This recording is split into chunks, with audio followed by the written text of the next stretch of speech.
Volume 4, Chapter 22, Commodities, Manufacturing, and Foreign Trade.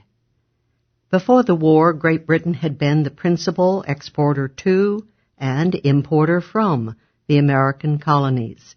America had been particularly dependent upon Britain for supplies of high-grade manufactured goods, including textiles and ammunition. Now the outbreak of war suddenly cut off these supplies, necessary for the American economy and, more acutely, for the American army. The total imports from England to the American colonies were 2.6 million pounds sterling in 1774, plummeting to less than 200,000 pounds sterling in 1775, and 50,000 pounds sterling the following year. Apart from privateering, the Americans would have to make up the gap by shifting to other sources of trade. The major obstacle to this vital shift in trade patterns faced by the Americans was, paradoxically enough, self-imposed.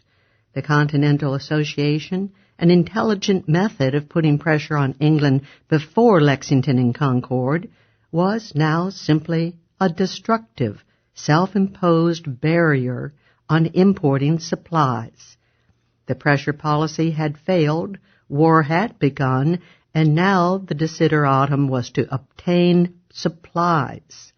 Already in July 1775, John Adams, Richard Henry Lee, and other radical delegates to the Congress had recommended that American ports be thrown open to all countries except Great Britain. Throwing American ports open to imports from all other nations, however, would mean open and outright defiance of the time-honored Navigation Acts, and hence a long step toward outright proclamation of independence from Britain, a step which the conservative and timorous in the colonies were not yet prepared to take. Despite the drastic change of conditions, the American rebels, suffering from a cultural lag, continued to enforce even the non-importation provisions of the Continental Association, and Congress, in effect, reaffirmed the association in May and July of 1775. By mid-July, rationality began to break through, and Congress authorized, for a period of 9 months, the importation of munitions from anywhere in exchange for American produce, the Continental Association notwithstanding. Merchants were specially licensed by the Congress to receive these imports. So shamefaced were the delegates about this arrangement that it was not revealed to the public until late October. American foreign trade had been further gravely crippled by the approach of the date set by the Continental Association for non-exportation, September 10, and by its zealous enforcement by the local committees of safety. At the end of October, further breaches were made by Congress's recommendation to the provincial governments and to its own newly created secret committee to license ships to export produce to the West Indies in exchange for munitions. Moreover, export of food to Bermuda in exchange for salt and munitions was now officially allowed.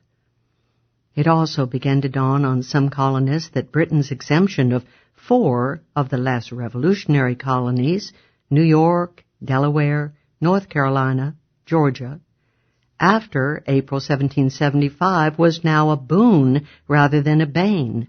The conservative Whig Thomas Willing of Pennsylvania, a merchant and shipowner, argued in October that it was absurd to act like the dog in the manger, not suffer the 4 colonies to export because we can't. We may get salt and ammunition by those ports. But on November 1, Congress decided not to allow this major breach, and by the end of 1775, this particular matter had become academic as a result of Britain's anathematizing all American trade with the Prohibitory Act. November 1, indeed, was a black day for rationality as well as for the Revolutionary War effort.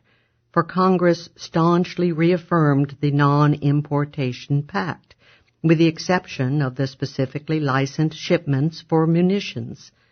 Those, aptly called fools by Adams in July, had prevailed then, and they tightened their grip in November. Non-exportation would expire on March 1, 1776, and this fact, as well as the increasing strangulation of foreign trade, reopened the debate on open or closed ports at the beginning of that year.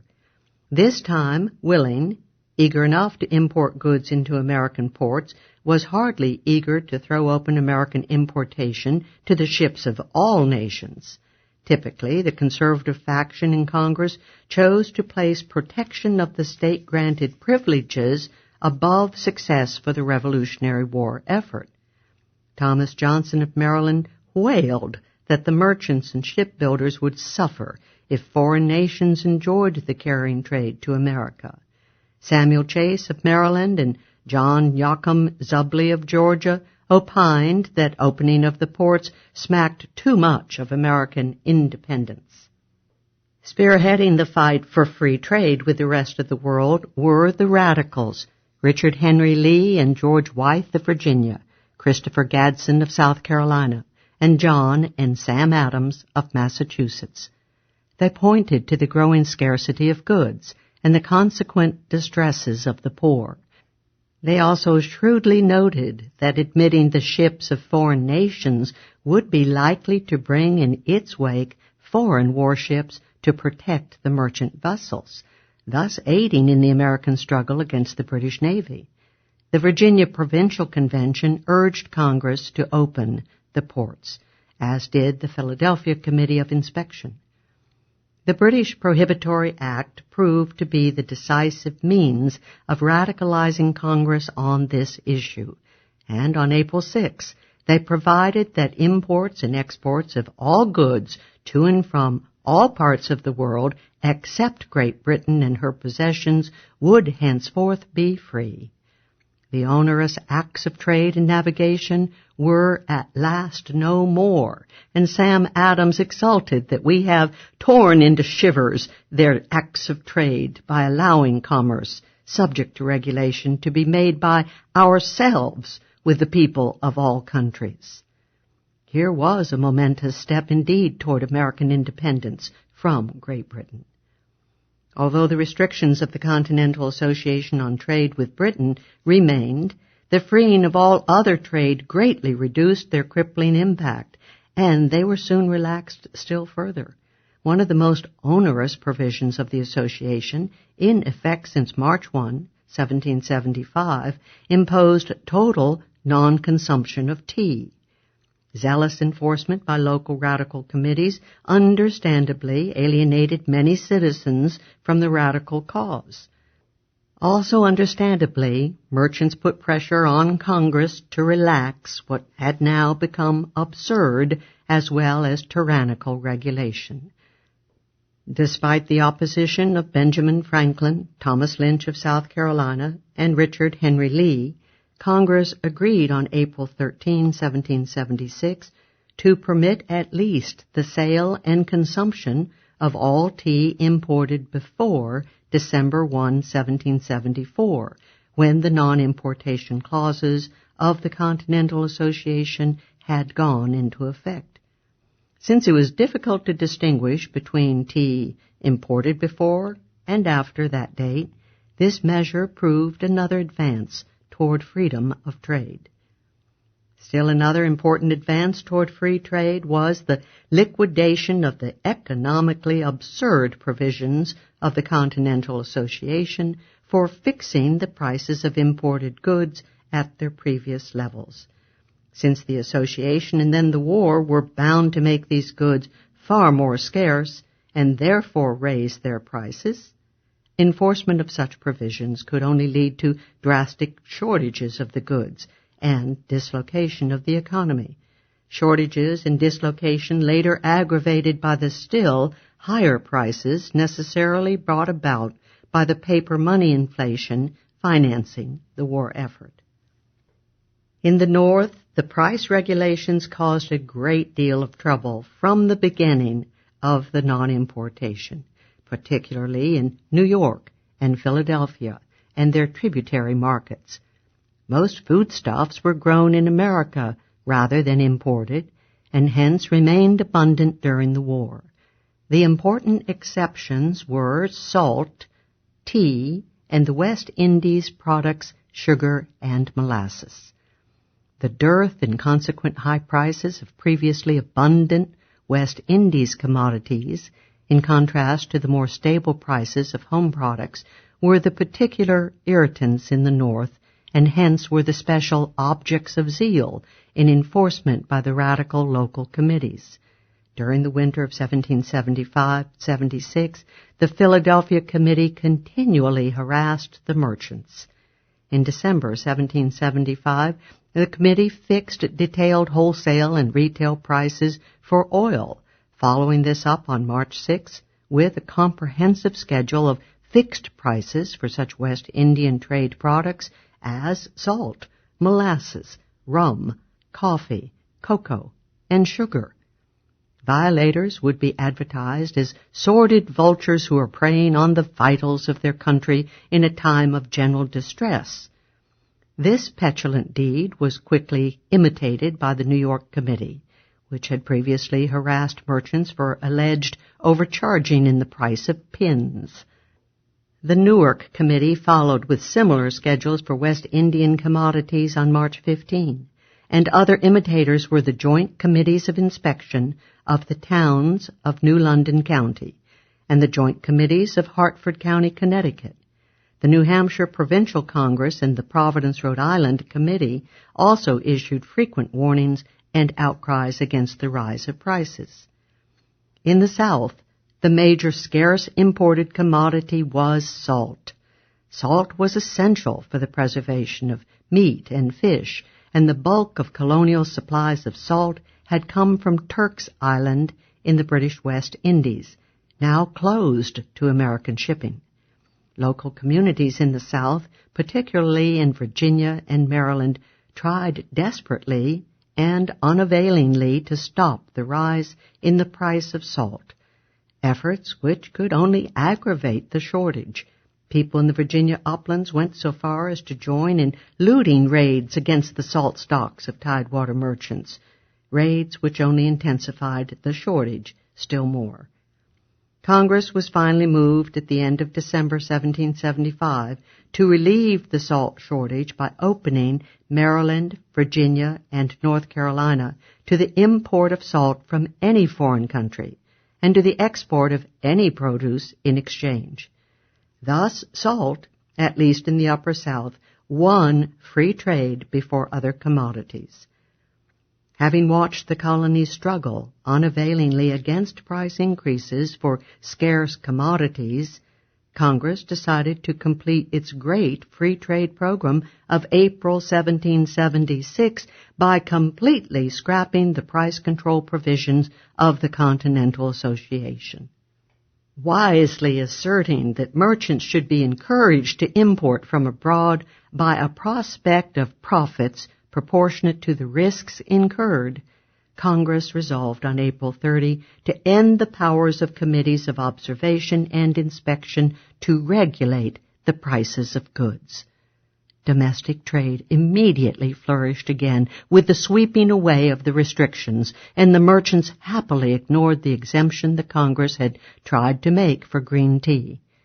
The breaking of this logjam, of course, allowed prices to rise to their free market levels, thereby clearing supply and demand. Unfortunately, Congress soon partially backtracked on its free market policy, and on May 30, it advised the local committees once again to fix the price of salt. Most of the provinces and local committees were quick to adopt this advice, thereby perpetuating a salt shortage. The New Jersey Committee of Safety, on the other hand, displayed better sense. When, in various sections of the province, angry mobs formed to coerce merchants into lowering their prices, the New Jersey Committee warned the people that any forced reduction of prices would merely discourage importation and end by injuring the mass of the poor. The gravest commodity shortage for the American war effort was ammunition, especially gunpowder, the great bulk of which had formerly been imported from England. Without ammunition, of course, the war would be over promptly. The Americans made determined efforts to encourage and subsidize domestic manufacturing of powder, but with little success. America, after all, was not a manufacturing country, and there was no reason why it should have been. Agriculture was its métier, and over 90% of the population lived on farms, including plantations. Cities were far more important as centers for commerce, trading in and for American agricultural products than for manufacturing. What manufacturing took place was on a small scale indeed. There were artisans in urban centers and the more prevalent household manufacturers, for example, of the family's chief clothing, in the rural areas. The exception to the paucity of manufacturing for the market was Philadelphia, the largest city in British America. Wood from nearby forest and hides from neighboring farms provided raw material for numerous types of manufacturing, and local iron, zinc, and copper mines supplied the material for manufacture of arms.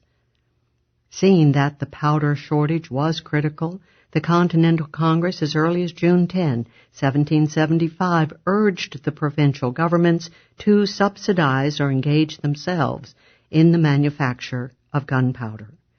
In Philadelphia and environs, with its tradition of manufacturing, 6 powder mills were soon producing several thousand pounds of powder a week.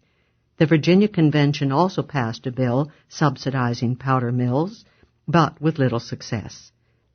Many Virginians attempted powder manufacture, but they soon found that the heavy capital requirements and costly operations forced them to abandon the field. As the powder shortage accelerated throughout the colonies and subsidized private manufacture proved hopelessly uneconomic, Virginia turned in January 1776 to consider the establishment of public powder mills at government expense. But despite the active support of the powerful John Page, the attempt was blocked by a majority of the Virginia Committee of Safety, and especially by the president of the convention, Edmund Pendleton. At any rate, it was rapidly becoming clear that domestic powder production could supply only a negligible amount of the needs of the American forces. Even Philadelphia's contribution could only be a drop in the bucket and was inferior in quality to European powder besides. In short, the great bulk of American powder still had to be imported. The obvious source was the West Indies, and this meant that tobacco, the great staple demanded in Europe, would be the main source of funds to pay for the imported powder. And tobacco meant Virginia, the great center of tobacco production and export. The first attempt to expand the import of powder came in Virginia during 1775, when the merchant and planter John Goodrich was sent by the Committee of Safety to negotiate the purchase of powder in the West Indies. Goodrich, however, through no fault of his own, was soon in trouble on all sides. The British discovered his mission and arrested him, and after his release, Virginians, led by the Isle of Wight Committee of Safety, denounced him for daring to consider buying ammunition from the British West Indies. Few Americans, indeed, seemed to realize that purchase of war supplies from the British would be a boon, not a living shame, for the American war effort. After all, there was no mystical taint attached to British ammunition. Goodrich, in understandable disgust at his persecution, abandoned the struggle and joined the British cause. A more successful effort to import powder came in April 1776 after the American seizure of Dorchester Heights and the British evacuation of Boston. French and Dutch merchants became far more optimistic about rebel chances and promptly began to sell a steady an abundant flow of powder to the Americans, using the entrepot of St. Eustatius, Dutch West Indies, and Martinique, French West Indies, to exchange European gunpowder for Virginia and Maryland tobacco. Large, though necessarily sporadic, shipments of arms and ammunition also came from Spain to the back country of Virginia by way of Havana and the port of New Orleans in Spanish Louisiana. So abundant was the flow of imports after April 1776 that the colonies had no further worries about a shortage of gunpowder. For other types of arms and ammunition, American domestic sources were far superior. Particularly important was the rapidly growing iron industry of Pennsylvania. From producing only 1/70th of the world's crude iron, bar and pig iron, in 1700, the American colonies produced 30,000 tons in 1775, 1/7 of the world's output, and exceeding the iron production of England. Pennsylvania, with its abundance of iron ore, timber for fuel, and access to nearby markets, was preeminent in iron output. Southeastern Pennsylvania had no fewer than 73 iron furnaces and forges, the largest and most numerous being in Berks County, north of the Schuylkill River. Hence, during the winter of 1775-76, Pennsylvania manufactured over 4,000 stand of arms. Other major centers of iron manufacture were in northwestern New Jersey, around Lake Hopatcong, northwestern Connecticut, around Salisbury, and northeastern Maryland, and, after 1775, in various parts of Virginia, and together they produced another 4,000 stand of arms.